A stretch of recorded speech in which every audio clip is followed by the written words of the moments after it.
Então pessoal, eu me chamo André, estou iniciando um vídeo sobre funilaria, trabalho na área automotiva há 10 anos e vou estar passando dicas e como fazer o serviço de funilaria, do início ao fim. Acompanhe o vídeo e não perca nenhum detalhe. Então pessoal, nós estamos com o carro batido de frente, onde correu a travessa central, painel e torceu a longarina direita. Nesse serviço nós vamos trocar o capô, a travessa central,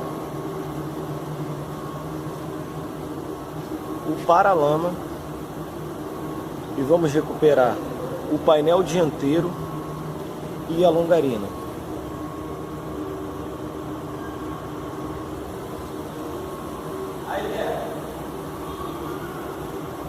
Então pessoal, eu estou com o Cyborg aqui, né?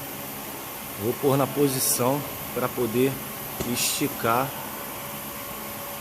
esse veículo, observando que a gente tem que botar a base maior nessa parte aqui da estrutura, né? Que se chama quadro. Observando que a gente tem que botar esse alongador pelo fato de evitar pegar na caixa, porque como nós vamos esticar de lado, é preciso que ele encaixe aqui nessa posição. Então, para evitar que bata na caixa e danifique a caixa, a gente bota o Cyborg nessa posição, porque nós vamos esticar ele lateralmente, como está aqui. O Cyborg posicionado, posicionado muito próximo da caixa, mas sem correr o risco de pegar na caixa, conforme vocês estão vendo. Próximo, por que aqui? Porque não é uma peça tão dura de trazer, ela não é tão tensa, né? Então eu consigo trazer ela apoiando aqui no quadro.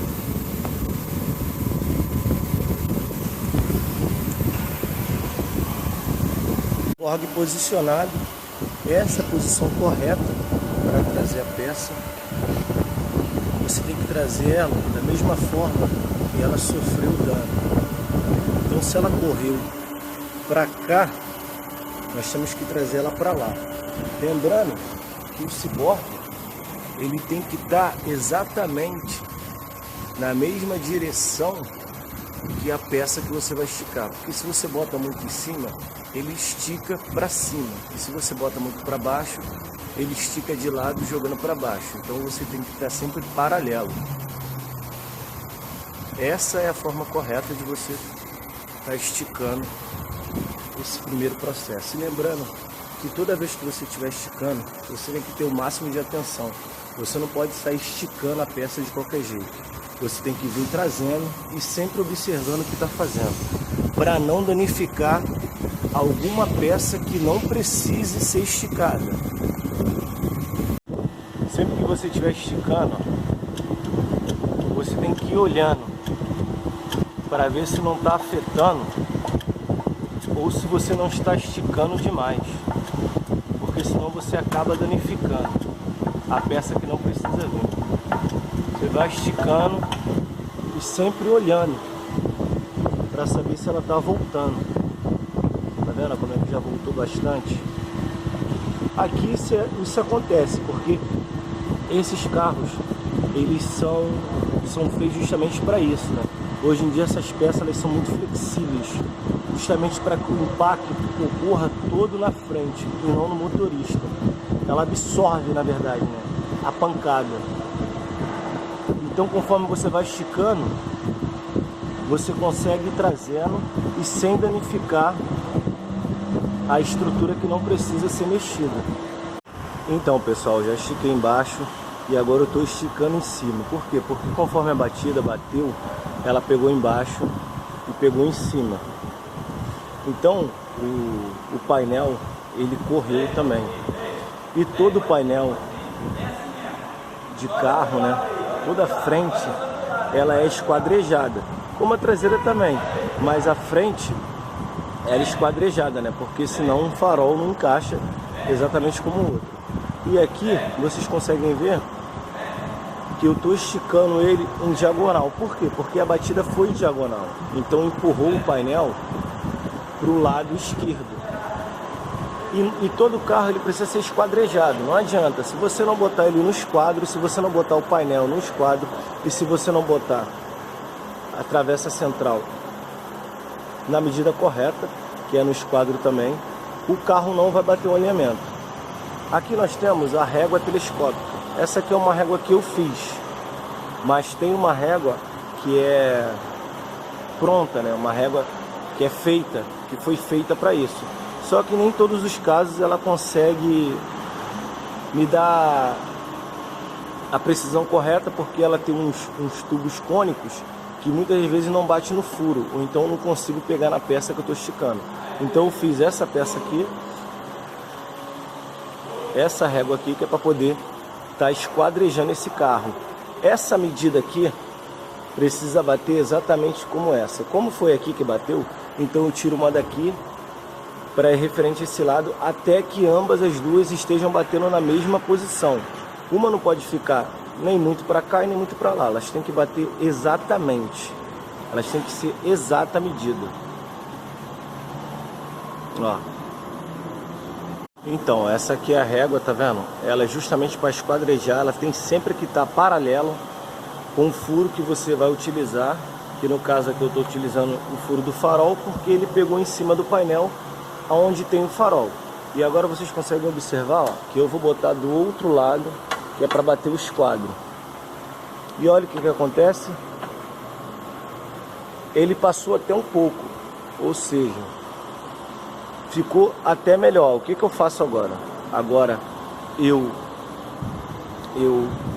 volto um pouquinho, que é não muito também, eu vou voltar só um pouco, que é para poder acertar 100% o esquadramento do painel.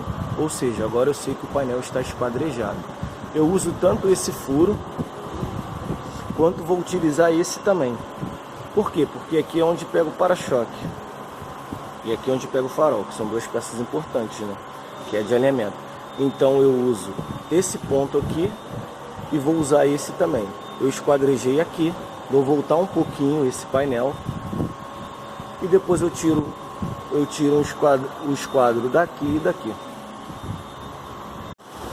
Agora eu já pus no esquadro, eu vou mostrar para vocês tanto da direita para a esquerda quanto da esquerda para a direita. Está posicionado desse jeito. Olha, está batendo esse furo com o furo do paralama, que é um ponto de referência bem fixo da carroceria. E agora eu vou virar do mesmo furo, tem sempre que ser o mesmo furo, do furo do outro paralama com o furo do painel.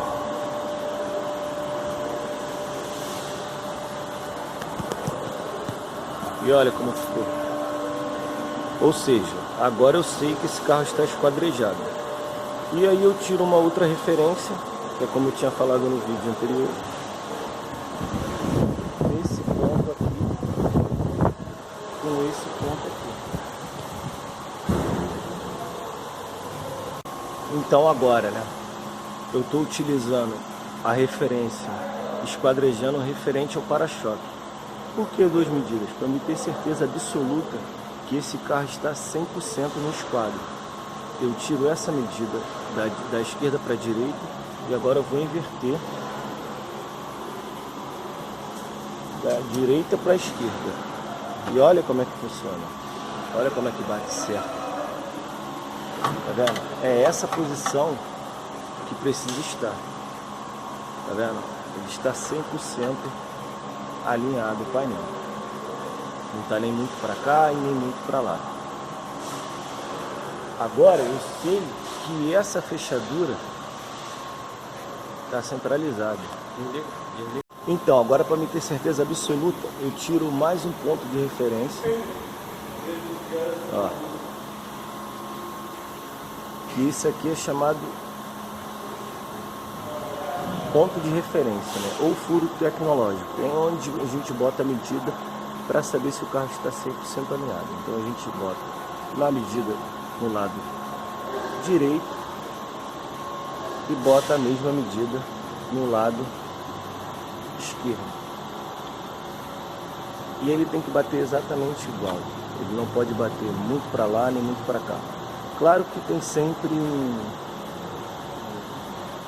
uma perca de uns milímetros para mais, uns milímetros para menos. Que na hora que você vai alinhar não está tanta diferença. Mas na hora que eu for alinhar esse farol, eu sei que o painel não está para dentro. Então, feito o processo de alinhar a frente do veículo, é muito importante que você não tire nenhuma peça sem antes alinhar. Você tem que ter certeza absoluta que a frente do carro, principalmente o painel e as duas longarinas, e o reforço também, onde pega o suporte do para-choque, que é onde prende embaixo, ele tem que estar 100% alinhado. Agora eu vou estar substituindo essa peça que danificou. Ela envergou. Como ela é uma peça de impacto, como ela é uma peça onde recebe sempre o maior impacto numa batida frontal, é sempre eficaz e é o mais correto a se fazer, é sempre substituí-la, porque ela já sanfonou. Então, se eu recuperar essa peça aqui, se eu fizer a recuperação dessa peça, se futuramente, um dia talvez, pode acontecer de um cliente ou dono do carro sofrer um outro tipo de colisão frontal, essa peça ela já está danificada. Então o impacto ele vai ser muito maior, porque essa peça aqui, ela já recebeu o primeiro impacto. Por mais que eu desamasse ela, por mais que eu traga ela o máximo que eu puder, ela não vai me dar certeza 100% que se futuramente ela tiver um outro impacto, ela vai absorver do mesmo jeito que ela absorveu. Então por isso que é sempre importante a gente estar substituindo essas peças. Ela danificou lá embaixo, ela fez uma curvatura e ela danificou mais aqui onde foi o impacto maior. Então agora eu substituo, eu vou retirar essa parte daqui. Eu não preciso inicialmente retirar ela com essa peça no lugar. Eu posso cortar ela aqui, ou com uma talhadeira ou com a serra. Dificilmente eu faço qualquer tipo de serviço utilizando disco de corte. Eu só uso disco de corte quando realmente não tem jeito. Mas em todos os casos eu vou cortar essa parte aqui, vou usar a serra e a talhadeira, porque eu agrido menos a lata. E se eu encostar nessa peça aqui, eu não corro risco de cortá-la. O máximo que vai fazer é arranhar. E conforme for pintar futuramente, vai ficar exatamente como era.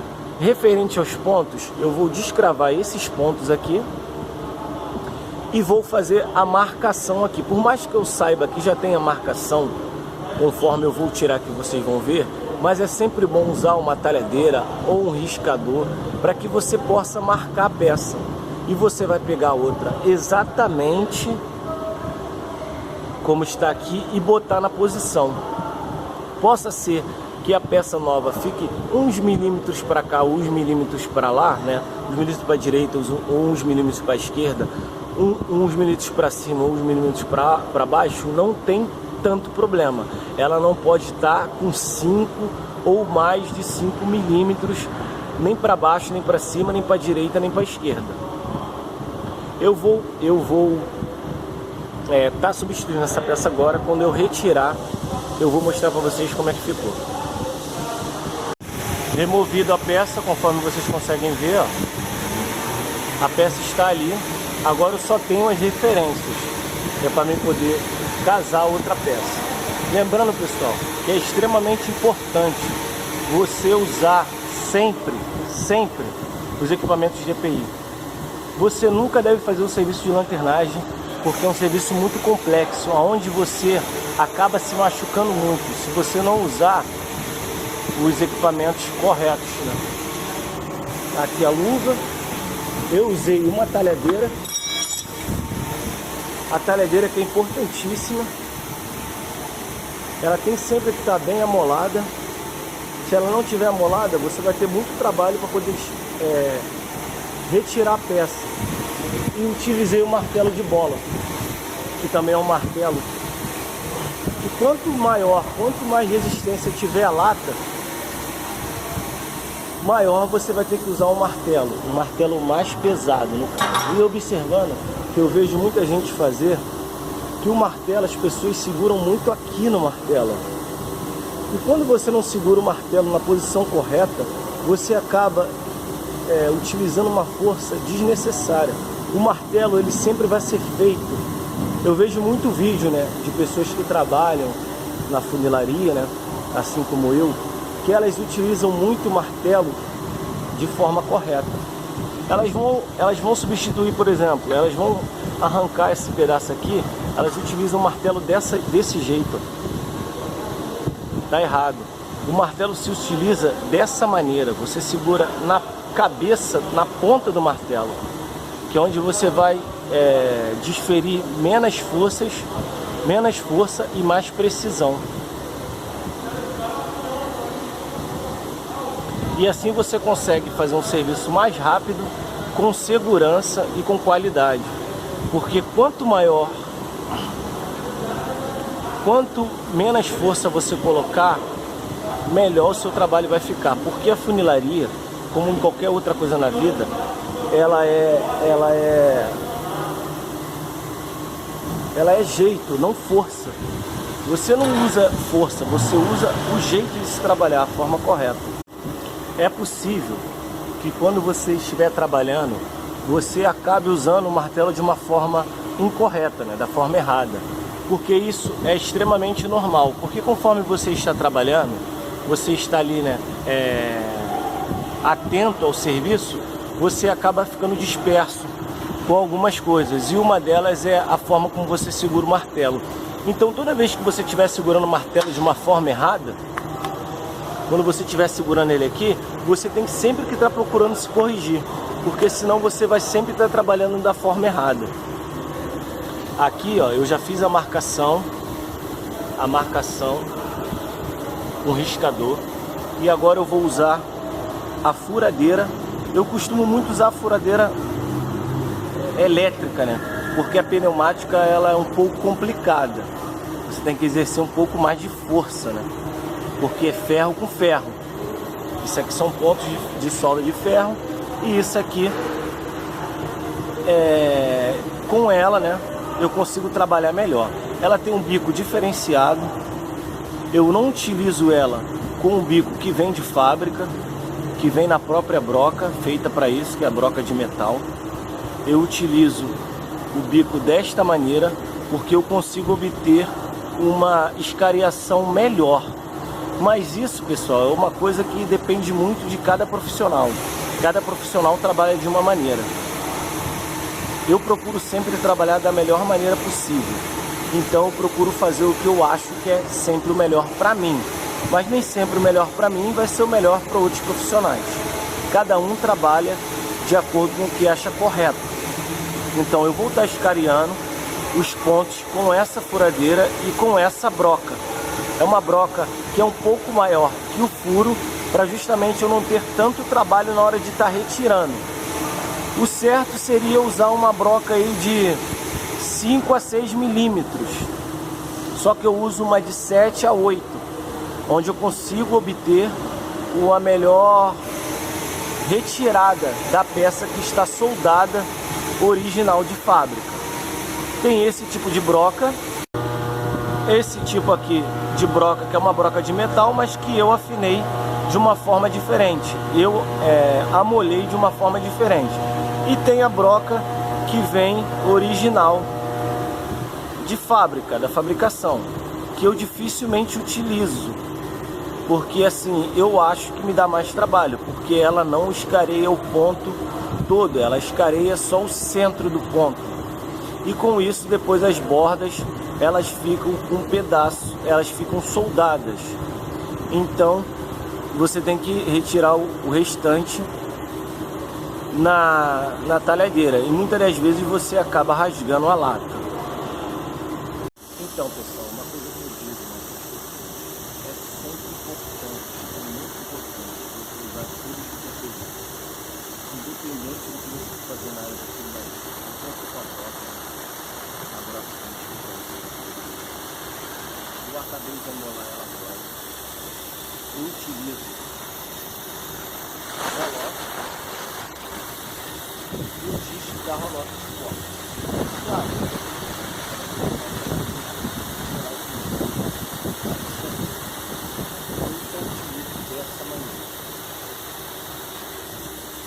Conforme vocês podem ver aqui, eu vou mostrar para vocês como é que ficou o ponto após eu escariar. O ponto ficou desse jeito,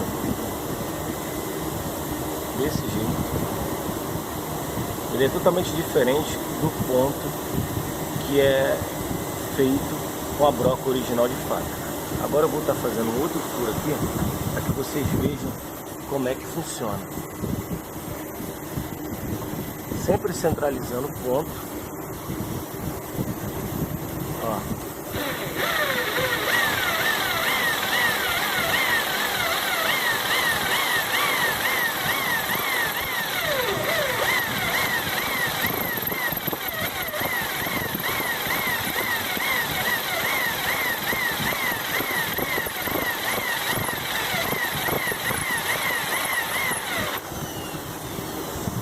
O ponto está escariado. Lembrando, pessoal, que isso aqui é uma coisa que você tem que ter habilidade. Porque se você não tiver habilidade, você acaba furando a lata de dentro, ou seja, o suporte que prende a travessa. Então é importantíssimo que você tenha habilidade para utilizar a broca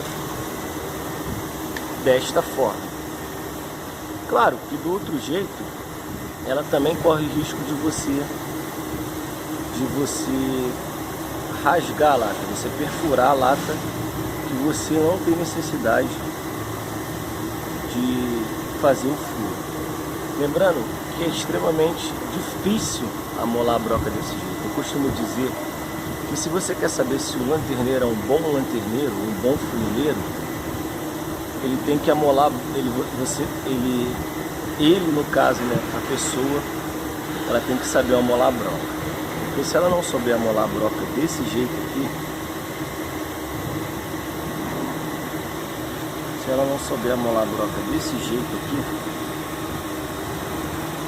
eu costumo dizer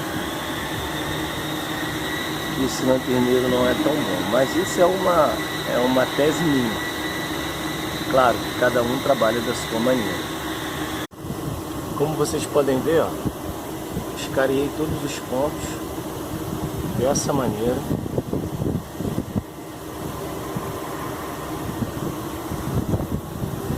Tanto o lado direito quanto o lado esquerdo.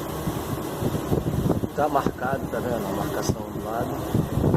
E agora eu vou retirar. Lembrando que cada um tem um jeito de utilizar a broca. Furadeira, no caso. Eu utilizo a furadeira em processos intermitentes. Então, pessoal, já utilizei a furadeira, já fiz os furos, já descariei os furos. E agora essa daqui, ó, ficou tão bem no centro que acabou soltando sozinho. Cada um trabalha com a sua maneira. Por exemplo, eu utilizo a broca, eu não utilizo ela dessa maneira.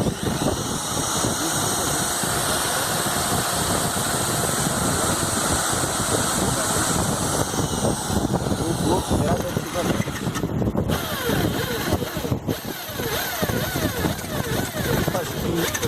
Fazendo isso. Por quê? Porque eu obtenho uma qualidade melhor, pelo menos para mim, na hora de escariar o ponto. Porque quando você bota a broca numa rotação muito alta, você acaba queimando a ponta da broca. E aí você tem que ficar refazendo ela, você tem que ficar amolando ela. desse jeito eu consigo fazer a escariação rápida e sem muito esforço. Claro que metal com metal, né? Isso é uma questão de lógica. Você tem que exercer uma certa força para você estar escariando. Não adianta você botar a broca só ali e você não vai conseguir escariar o ponto. Acabei de remover agora a solda, né, que sustenta a travessa. Vocês podem ver que não ficou rebarba, justamente pelo fato de eu usar a broca daquela maneira, escariar dessa forma, tanto um lado quanto o outro. E isso aqui está pronto, né, pessoal? Pronto para receber a outra travessa nova. Uma coisa que eu gosto muito de frisar, né, é a organização. Porque aqui, tá vendo? Eu retirei as peças, mas elas estão aqui. Agora eu vou jogar elas fora. E o meu setor, ele sempre é muito organizado. Eu não deixo ferramenta de trabalho espalhada, porque isso dificulta muito o trabalho. Porque quanto mais organizado você for, melhor você vai trabalhar.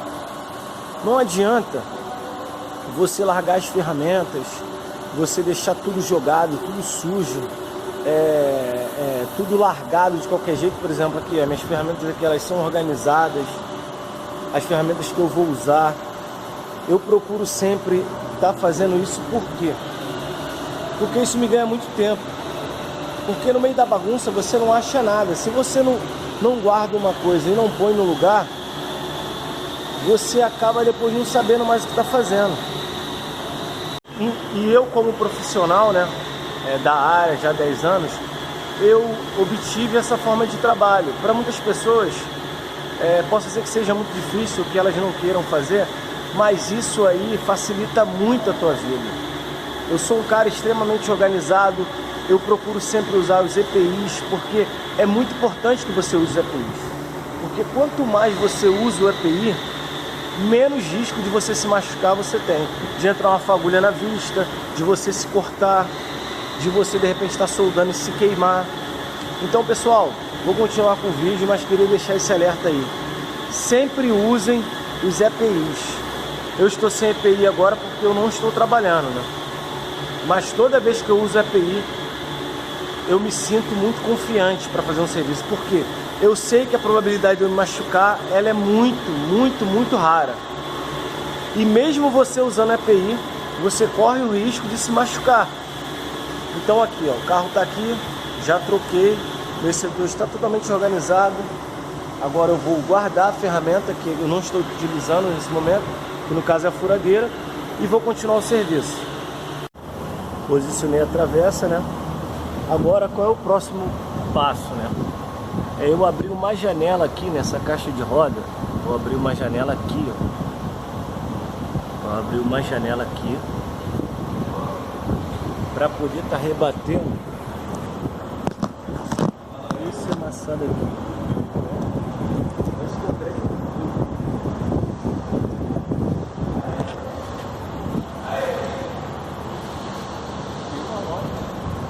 E aí eu vou botar um mordente aqui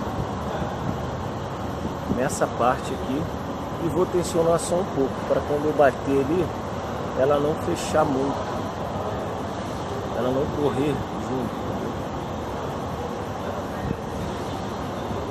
Esse é o próximo passo a fazer para poder estar acertando a longarina lá dentro. Então, fiz o acesso, né? Como vocês podem ver, utilizei a Roloc com disco. E na verdade esse disco teria que ser usado numa pneumática de corte, né? Mas como não tem, então eu utilizo dessa maneira aqui também, que dá muito certo, com a Roloc de desbaste, né? E utilizei a serra. O que eu costumo muito dizer é que você só usa o disco de corte em último caso, né? Quando não tem jeito. Então que vocês observem que eu fiz, eu abri o acesso. Vocês notem que eu abri um acesso quadrado e deixei a ponta. Eu não tirei ela completamente. Por quê? Porque depois que eu rebater, é só eu voltar a chapa e soldar. se eu tivesse tirado, seria muito mais difícil para poder soldar. E aqui eu uso esticador, que não tem muita resistência, mas é só para evitar que quando eu bata, ela corra o risco de correr ou de fechar. Assim, quando eu bater, ela está tensionada, ela não deixa ir. Então agora eu vou rebater essa área aqui, ó, que foi a área que amassou. Olha o dano aqui em cima. Olha como é que tá aqui em cima, tá vendo? Tá magoada ali. E magoou aqui, que ela torceu, ó. Ela torceu ali. Então eu abri essa janela, que é muito mais fácil, porque não tem como tirar motor, né? E nem nenhuma peça ali de mecânica. Só posso abrir um acesso aqui que é mais fácil. Agora eu vou rebater. E quando eu estiver dando os pontos de solda, eu mostro como ficou a longarina e como eu fechei a travessa. Já rebati, ó, muito bom. Rebati, a parte onde dobrou, tanto em cima quanto embaixo. Aí agora eu venho, aplico o material aí, ou um prime, ou uma tinta, ou até mesmo um Sikaflex. Como vocês podem ver, ó, olha como é que tá agora, né? Show de bola. Já voltou o amassado que tinha.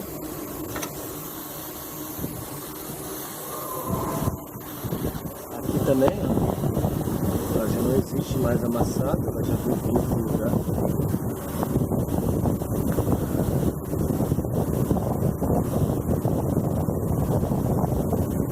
Então agora eu vou fechar a janela. Vou fechar essa janelinha aqui agora, depois que eu der o produto, a tinta, enfim. E depois eu vou fazer o alinhamento, que agora só falta fazer o alinhamento. Já trouxe a longarina, já recuperei, né? Porque eu não posso deixar dessa maneira, porque qualquer outra colisão, ela vai torcer ainda mais. E não pode acontecer isso, ela é uma estrutura fixa. Então ela tem que estar 100% original. Bati ali, acertei. Se tiver uma próxima torção, é capaz de ela torcer em outro lugar, mas não ali. Mas espero que esse carro não vá bater mais, né? Agora eu fecho a janela e soldo depois que eu aplicar o produto. Já apliquei o produto. Ele tá falando, mas eu não posso também ficar pistolando direto, né? Ó, abri a janela, mas como eu deixei essa ponta aqui sem cortar, ó, e joguei suspendido para cima, justamente para isso, para não retirar ela toda, que depois é muito mais difícil de você alinhar a peça e soldar. Eu simplesmente levantei e abri o acesso. Agora, quando eu soldar, ela vai exatamente ficar como a original. Tá vendo o alinhamento aqui do vinco, o alinhamento do vinco da peça de cima. Vou soldar as extremidades, desbastar e soldar as extremidades. Quando eu estiver soldando, eu mostro para vocês. Posicionei a peça, tá vendo? Dei os pontos, não dei em cima das quinas, porque senão acaba furando. Pro lado vai ser muito fino. Os dois pontos que é para fixar a peça. Olha como é que é o ponto de solda, tá muito bom, muito bem feito. Esse ponto aqui, e desbastei em volta dela toda. Toda lata ela tem que ter espessura, né? Quando se trata de funilaria, de uma serra. Por quê? Porque conforme você solda, ela vai fechando. E se ela tiver justa posta, se ela tiver colada, se ela tiver unida uma na outra, quando você soldar, o que vai acontecer? Ela vai criar uma barriga. E depois não tem como você acertar, a não ser que corte de novo. Então você bota a espessura de uma serra e vai soldando, ponteando. Se ela fechar, você torna a passar a serra de novo. Assim você vai ter um acabamento perfeito, uma solda muito bem feita e um espaço ideal. O espaço ideal que nós utilizamos, né, no caso eu, é de um espaço justamente da serra. É como se eu estivesse soldando uma lateral, uma na outra, né, uma nova com uma velha. E com que máquina que eu soldei? Eu soldei com essa máquina aqui, gente. É uma excelente máquina. É a V8 Brasil Flex BR 195. Ela é uma máquina excelente. Eu trabalho com gás, né? Argônio, mistura. Então ela me dá uma qualidade no serviço muito boa. Ela é uma máquina excelente, tanto para ponto quanto para emenda, qualquer tipo de serviço. Ela na funilaria, você não precisa ter uma máquina gigante. Se tiver uma 195, você vai ser feliz, porque olha o ponto que ela me proporciona. Eu vou limpar aqui para que vocês vejam. Olha que ponto perfeito. Então vou soldar e quando eu acabar de soldar eu mostro para vocês como ficou. Quando eu digo que ela é uma máquina muito boa de soldar, olha só como é que ficou o ponto. Eu vou limpar para que vocês possam ver. Olha como é que ficou a solda, olha como é que ficou a emenda. Solda pronta, olha ela aí. Depois que você solda, olha que solda linda. Serviço muito bem feito. O importante de você limpar, porque você limpando, você observa se teve algum ponto que você não soldou. Quando geralmente você não limpa, às vezes fica o furo porque você fica invisível por conta da chama, né, que fica, do escuro que fica por conta da solda. Então você tem sempre que limpar. Você limpando aí, o serviço pronto. Agora vamos esmerilhar devagarinho. Quando estiver pronto, e vamos ver como ficou. Ó, o resultado como ficou depois que eu soldei, tá vendo? Serviço muito bem feito. Você não consegue nem ver a emenda. Porque quando você solda direito, porque quanto mais excesso de solda você der, pior é para você esmerilhar. Então o ideal é que sempre que você solde muito bem soldado para que você tenha muito menos trabalho e agrida muito menos a chapa. Porque quanto mais material você tirar da chapa, mais fina ela vai ficando. Até que chega uma hora que você soldou, mas acaba furando. E aí você tem que soldar, e aí fura, porque ela já está fina demais. Então tem que prestar muita atenção quando estiver soldando. E mais ainda quando estiver esmerilhando. Porque você quando for esmerilhar a solda, você tem que ir com calma, devagar. Você não pode simplesmente pegar a esmerilhadeira, ou seja lá o que você vai usar, que é muito difícil usar a esmerilhadeira. Eu uso muito a Roloc, porque a Roloc para mim ela tem mais de uma função, além de desbastar, né? Eu consigo usar o disco de corte nela, só que eu tenho muito mais precisão com ela para fazer esse tipo de acabamento, que com a pedra de esmeril eu já não teria. Me daria muito mais trabalho e agrediria muito mais a lata. E eu ainda abriria um espaço muito maior que esse para poder esmerilhar. Dessa forma não. Agora vai ficar muito fácil aí para o pintor fazer o acabamento. E agora, depois de feito isso, recuperada a parte de dentro da longarina, onde estava amassada, né? Que ali o preparador depois ele acerta. Agora eu vou alinhar o carro. Ele está aí no elevador. Eu vou alinhar ele agora. Vou botar travessa, capô, paralama, os faróis e o para-choque. Vou montando ele quando tiver totalmente montado. Ou quando eu estiver montando, eu vou mostrando para vocês como está ficando. Um serviço muito bem feito. Você nem diz que você abriu um acesso ali, né? E muito importante também, por dentro, você sempre tem que dar um produto lá onde ficou a solda, porque por dentro sempre vai ficar queimado. Então você tem que arrumar uma forma, um tubo, uma mangueira fina para poder estar introduzindo material lá dentro, para poder não oxidar a chapa de dentro para fora.